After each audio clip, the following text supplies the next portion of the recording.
Olá, eu sou Giovana Cunha e esse é o Destaques, o programa que traz as principais decisões do Tribunal Superior do Trabalho. Bem, os funcionários do Banco Central recebem adicional de caráter pessoal.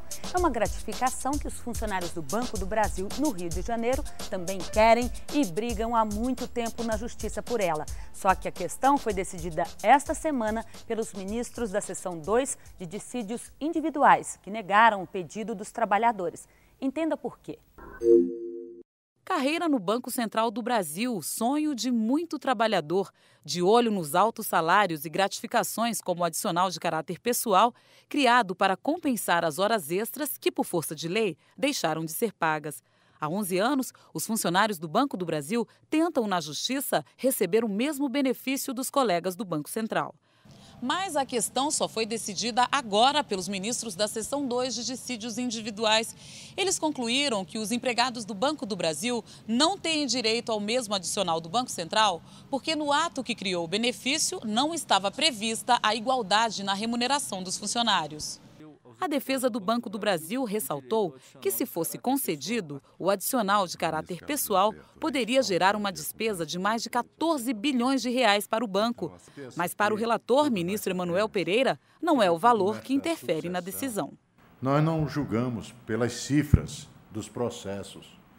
Nós temos compromisso com o direito e com a justiça, e não com o interesse econômico das partes.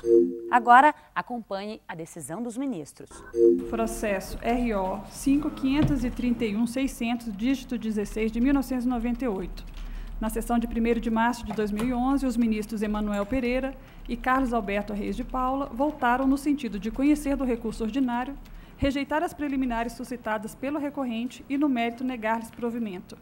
Não participaram do início do julgamento as excelentíssimas ministras Maria Cristina Peduzzi e Maria de Assis Calci. Houve sustentação oral.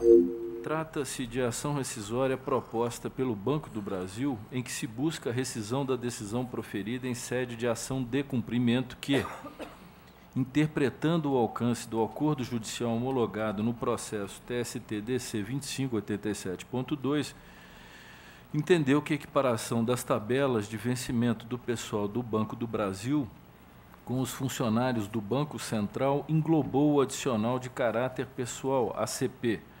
O autor alegou como causa de pedir, dentre outros fundamentos, a ofensa à coisa julgada que se formou no dissídio coletivo TST-DC 2587, que não deferiu o adicional de caráter pessoal ACP aos empregados do Banco do Brasil.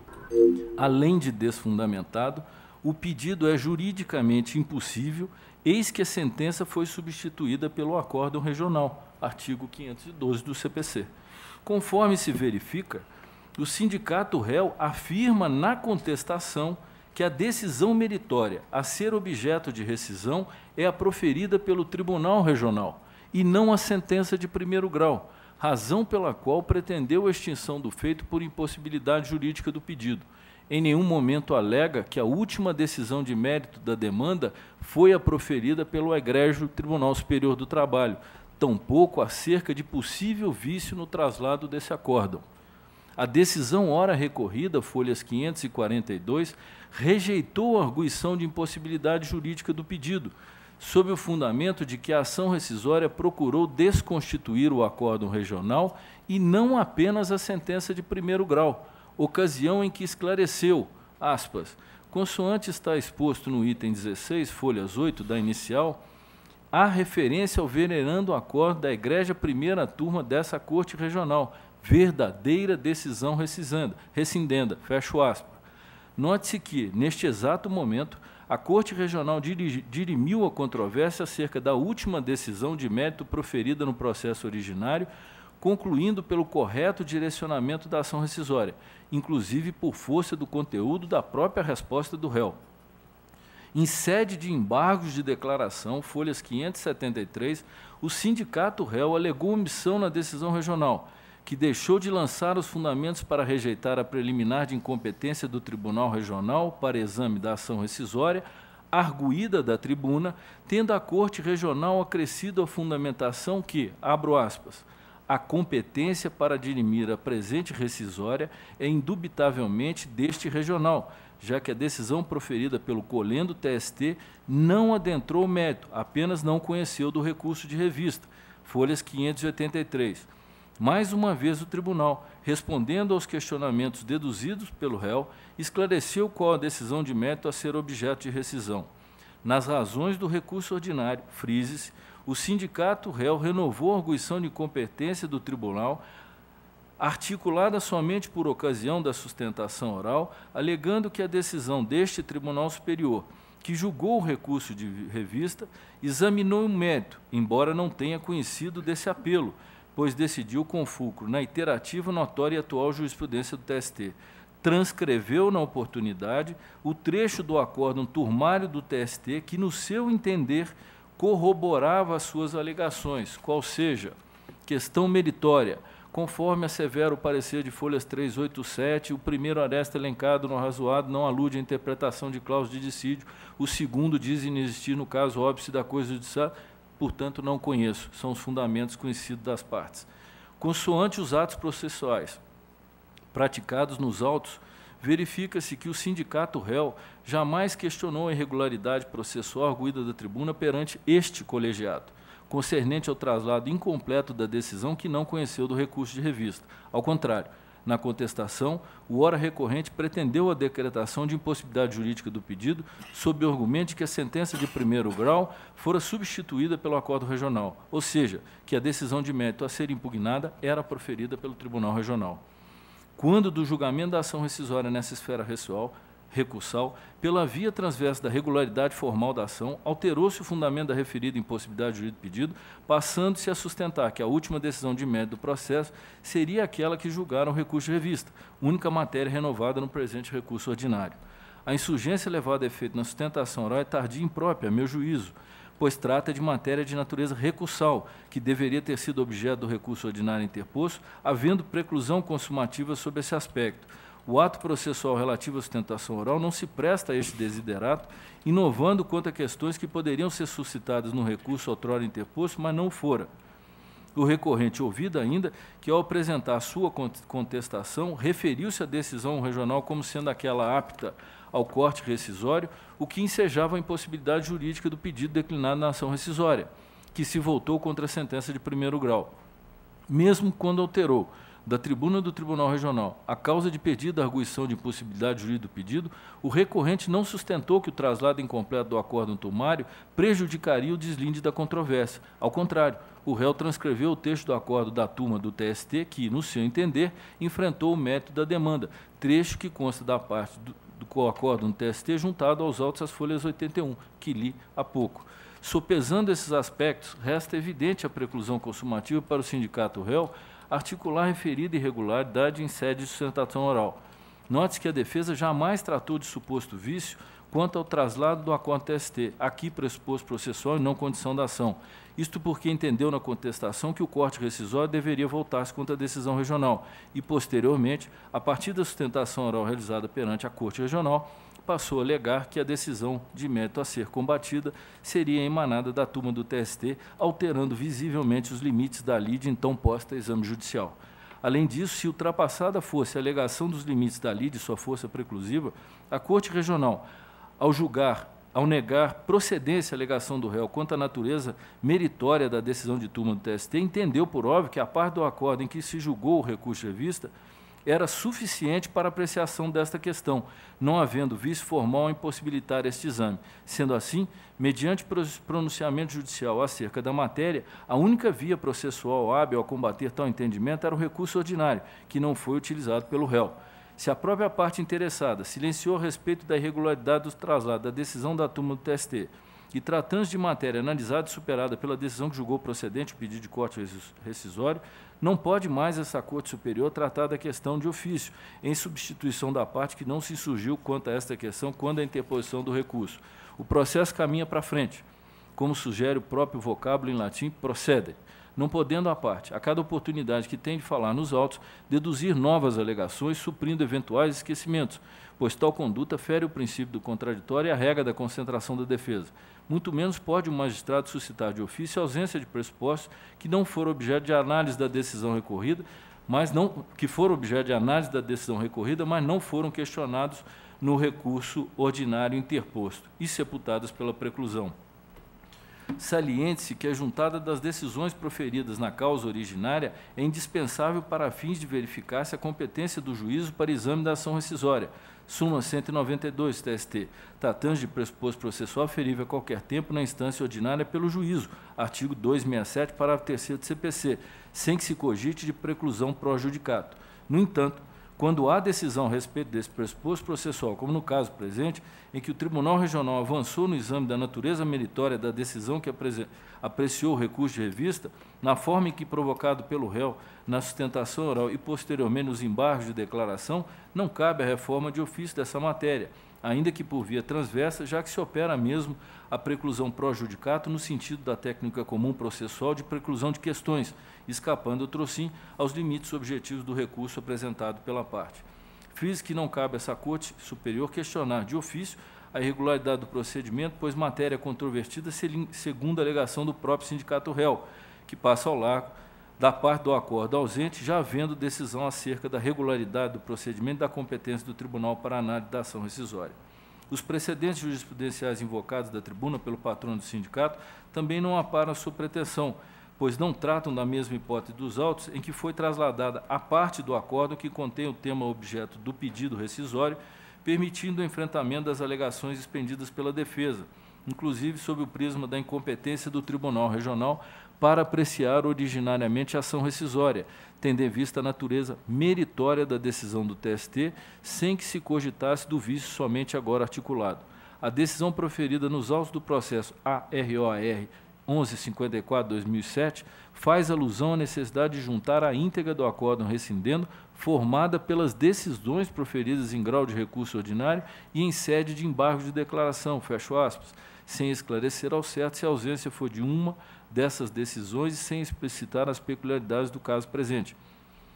Quanto ao processo ROAR 1755/2003, menciona que há registro da interposição do recurso de revista, cuja decisão não foi juntada aos autos, o que não se confunde com o caso em debate. Quanto a ser ou não ser de mérito a decisão proferida pela turma do TST, de modo a ensejar a impossibilidade jurídica do pedido desta ação rescisória, melhor sorte não acolhe o réu. Isso porque a turma, ao não conhecer do recurso de revista, não o fez com fulcro na jurisprudência pacífica do TST, mas diante da inespecificidade dos arestos paradigmas confrontados, conforme se depreende do seguinte trecho, que já li iniciei anteriormente. Verifica-se que o não conhecimento do recurso de revista está fundamentado na ausência de especificidade dos arestos paradigmas cotejados no corpo do apelo e não pela aplicação da iterativa e notória jurisprudência dominante nessa Corte, ao contrário das alegações do recorrente. Correta, a meu juízo, portanto, a decisão regional a reputar como última decisão de mérito no processo originário aquela proferida pelo Tribunal Regional, que substituiu a sentença de primeiro grau e manteve o deferimento do adicional de caráter pessoal aos empregados do Banco do Brasil, como reconheceu originariamente o sindicato réu na sua contestação. Não há, portanto, de se falar em impossibilidade jurídica do pedido, como pontuou a Corte Regional. Por fim, a última questão que me preocupou ao formular o pedido de vista regimental refere-se ao exame do conteúdo da decisão rescindenda prolatada pelo Tribunal Regional para fins de definir se houve efetivamente o exame da questão meritória, qual seja, do direito dos empregados do Banco do Brasil em receber o adicional de caráter pessoal, ACP, frente aos limites objetivos da decisão proferida no mencionado dissídio coletivo, de modo a viabilizar a configuração de ofensa coisa-julgada, fundamento central desta ação rescisória que foi acolhido na decisão ora recorrida. A Corte Regional, ao reconhecer a violação da coisa julgada, declinou os seguintes fundamentos, verbos, folha 70 a 71. Eu começo a dizer no mérito e só para o trecho especificamente, conclui a decisão. Assim, improcede a alegação de equiparação, improcede a alegação de que a equiparação limitou-se aos proventos básicos, pois verifica-se as folhas 29 que ela foi estabelecida alcançando todos os benefícios. um exame apressado da decisão rescindenda poderia sugerir que a Corte Regional não emitiu tese de mérito quanto a ser devido ou não o adicional de caráter pessoal segundo a coisa julgada que se formou no dissídio coletivo, pois consignou que os limites da ação de cumprimento não autorizavam esse exame. No entanto, apesar dessa primeira assertiva constante do acórdão rescindendo, o tribunal enfrentou o direito ao referido adicional na parte final da decisão rescindenda, frente justamente aos limites objetivos da coisa julgada da decisão prolatada no dissídio coletivo, ao manifestar-se expressamente pelo direito à equiparação para fins de pagamento do adicional de caráter pessoal aos empregados do Banco do Brasil. Dessa forma, resta patente o enfrentamento da matéria em debate, não se cogitando da súmula 298. Superada a questão processual relativa à manifestação na decisão regional, deve-se aplicar a jurisprudência corrente desta egrégia subseção, sedimentada na orientação número 4 da STI 2, conforme preconizado pelo nobre relator. Analisando os precedentes que ensejaram a edição dessa orientação jurisprudencial, depreende-se que todos trazem na mesma hipótese dos autos, em que a decisão proferida nos autos de ação de cumprimento assegurou indevidamente o pagamento adicional de caráter pessoal aos empregados do Banco do Brasil, pois o instrumento coletivo assim não estipulava, reconhecendo-se a violação da coisa julgada, inscrita no inciso 36 do artigo 5º da Constituição Federal. Finalmente, cumpre analisar a decisão proferida nos autos do processo ROAR 141.647 de 2004, invocada da tribuna também pelo ilustre patrono do recorrente, que, analisando a mesma hipótese dos autos, entendeu não ser possível a caracterização de ofensa à coisa julgada entre a decisão proferida no dissídio coletivo e a prolatada na ação de cumprimento, em face da natureza diversa dessas decisões, constitutiva e condenatória, respectivamente. No entanto, o referido precedente é isolado e está divorciado da jurisprudência sedimentada na aludida orientação jurisprudencial 4 da SBDI 2, que reconhece, sim, ofensa ao artigo 5º 36 da Carta Magna, no caso como dos autos. Ademais, o que está em discussão é se a condenação imposta na ação de cumprimento exorbitou dos limites da coisa julgada estabelecida no dissídio coletivo, que não estendeu aos empregados do Banco do Brasil o direito ao adicional de caráter pessoal, ACP, previsto originariamente apenas aos empregados do Banco Central. A natureza jurídica das decisões prolatadas em sede de dissídio coletivo e nas ações de cumprimento em nada interfere na controvérsia dos autos, tendo influência apenas nas hipóteses em que se afere os pressupostos negativos de constituição e desenvolvimento do processo relativos à litispendência e à coisa julgada, que não está em discussão. Por todo exposto, pedindo escusa aos nobres colegas pela leitura do voto de vista, dada a complexidade das questões que foram, a meu juízo, articuladas da tribuna, eu acompanho o relator por esse fundamento e se nego provimento ao recurso ordinário. O ministro Carlos Alberto Reis de Paulo já havia acompanhado Sua Excelência, o eminente relator. Após o vistor, vota Sua Excelência, o ministro Bresciani. O presidente também acompanha. Também acompanha. Ministro Pedro Paulo. Também acompanho o relator. Pois não. Ministro Caputo Bastos. Desembargadora Maria Doralice Novaes. Também com o relator, senhor presidente. Eu também voto acompanhando o relator e sugiro que Sua Excelência, o eminente ministro vistor, junte o voto convergente ao pé do acórdão. Então, assim se decide. Pois não, Dani. Senhor presidente, é apenas... se Vossa Excelência me permitir, pois não. É que eu gostaria de fazer uma observação, senhor presidente. Pois não. É que eu não fiz quando do julgamento, em virtude até do pedido de vista do ministro Vieira de Mello. Eu preferi não tecer nenhum comentário, e se Vossa Excelência me permitir, eu faria agora. É porque da tribuna, senhor presidente, o ilustre advogado do banco recorrido pugnou pelo não provimento do recurso ordinário do sindicato, elegendo como argumento principal de sua tese o fato de o valor da execução chegar à ordem de bilhões, o que proporcionaria a quebra do banco.